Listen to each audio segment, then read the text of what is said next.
சந்தேகமே இல்லைண்ணா. கண்டிப்பா வந்து இன்னும் போக போக வந்து இன்னும் காட்சிகள் மாறுண்ணா. கண்டிப்பா வந்து அண்ணா வந்து வெற்றி பெறுவார்ண்ணா. திமுக அதிமுகங்கிற பெரிய கட்சிகளை நகர்த்திட்டு தாவேக ஆட்சி அமைக்கிறதுக்கு சூழல் இருக்கு. எப்படி உணர்றீங்க தாவேக? ஆனா அதான் அண்ணா அப்பவே சொல்லிட்டாருண்ணா, 2 கட்சிக்கு மட்டும்தான் போட்டின்னு சொன்னாரு. இப்ப அண்ணா சொன்ன கட்சியே இப்ப 3வது இடத்துக்கு போயிருச்சு. அதனால வந்து இது நாங்க எதிர்பார்த்தது தானே. கண்டிப்பா தமிழக மக்கள் அதை உணர்ந்து வாக்களிச்சிருக்காங்க. அண்ணனை நம்பி வாக்களிச்சிருக்காங்க.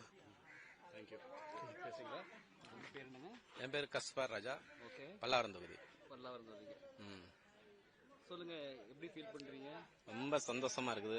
100% வெற்றி பெறுவோம்னு நாங்கள் நம்பிக்கையோட இருந்தோம். அதேவே நாங்கள் வெற்றி பெற்றுக்கிறோம். அதனால இன்னும் நல்லதா செய்வார் எங்க தளபதி. மக்களுக்கு நல்லது செய்வார், நம்பிக்கை இருக்குது. அதனால நாங்க வெற்றி நிச்சயம் எங்களுக்கு. பேசுங்களா? ஒரே நிமிஷம், உங்க பேர் என்னங்க? என் பேர் கஸ்பார் ராஜா. கஸ்பார். எந்த ஊர்னா? பல்லாவரம் தொகுதி.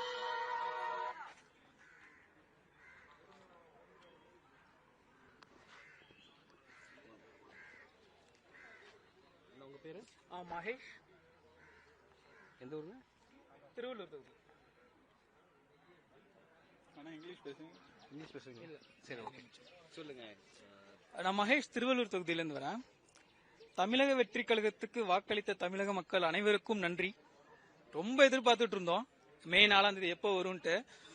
சொன்ன மாதிரியே தளபதிக்காக மக்கள் அனைவரும் தாவேக ஓட்டு போட்டதுல ரொம்ப ரொம்ப ரொம்ப சந்தோஷம். எப்படி ஆட்சி அமைய போது, யாரெல்லாம் பேச மாட்டாங்க, என்ன பண்ண மாட்டாங்க, எல்லாருக்கும் என்ன அச்ச மாதிரி இருக்குது நம்ம ரிசல்ட். இது நாங்க எதிர்பார்த்தது தான்.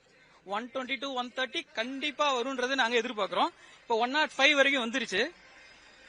சோ இந்த 5 ஆண்டு காலம் எப்படி இருக்கும் அப்படின்றத ரொம்ப எதிர்பார்ப்போட இருக்கும். நல்லது நடக்கும் மக்களுக்காக.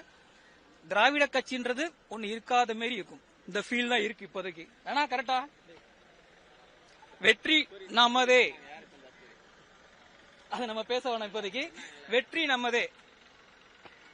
Done done done. என்னாச்சுங்க?